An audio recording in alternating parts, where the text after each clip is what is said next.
سلام رفقا، من سایه هستم و این اولین ویدیوی یوتیوب منه. تو این ویدیو قراره بریم زمینه تمرین رو ببینیم.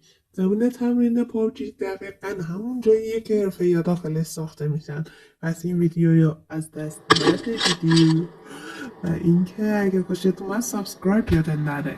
اینجا اسلحه‌های مختلف می‌بینیم، ترکیه اسلحه‌های دیگه مثل این ماشین هم طرفه که با ماشین هم کاری بریم تمام نست یا ببینم اونجا خفن تره با ماشین این موتور در سی 40 50 60 70 80 90 ماشین اومد دیگه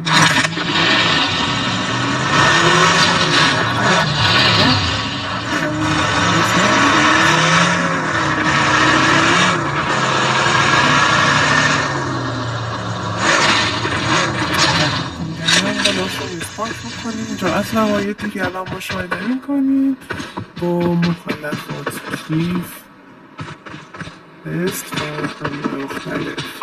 ببینید دوستان اینجا نشونه های مختلف تو فاصله های مختلف هست. مثلا انا اینجا شریک میکنیم 10 متر اوکی بزنیم 16 15.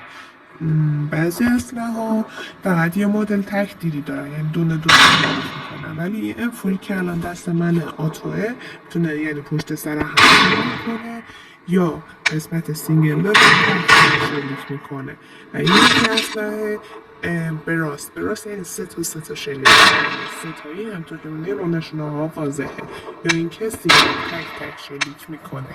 اگر این قابلیت رو داشته باشم بالاش نمایش میده یه قابلیت نشستن و خوابیدن پابجی هم که میدونید وقتی شلیک میکنه اصلا همطور که مشاهده میره بالا نشونه میره بالا. اگه خوابیده باشه این موضوع کمتره، نشستن که یکم بیشتر و وقتی وای نیستیم دیگه واسه کنترل این موضوع باید هنگام شلیک با دست یکم نشونه رو بیرون نکنید که از دایره و نشونه ما خارج شه، یکم در حد چند سانت اوکیه. این مثل این نکات بود که خیلی کمکتون میکنه مثل یه بازی خفن.